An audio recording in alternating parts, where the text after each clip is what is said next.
এই যে পেঁয়াজ কেটে রেখে দিয়েছি, একটা ডিম রেখে দিয়েছি। এটা একটা রেসিপি বানাবো।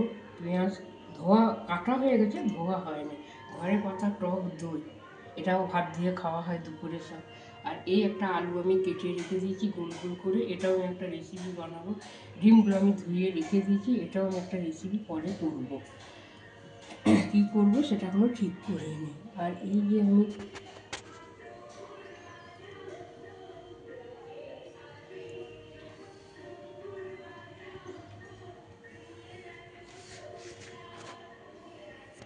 এই যে কী যা যা দিয়েছি বললাম, ডাঁটা আছে, টমেটো আছে, ঢ্যাঁড়স আছে, পটল আছে, আলু আছে, বেগুন আছে, বড়ি আছে, আর ঘরে পাতা টক দই দিয়েছি। আর মশলা সর্ষের পাউডার গুঁড়িয়ে সেটাকে দিয়েছি, হলুদ দিয়েছি।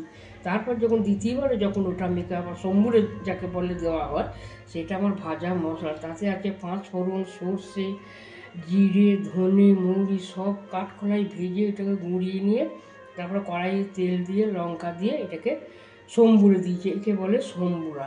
আর নুন, মিষ্টি, ঝাল ওটা আপনি বেশি দিলেও খেতে পারেন, না দিলেও না খেতে, সেটা আপনার পরিমাণ মতন আপনি খাবেন করবেন।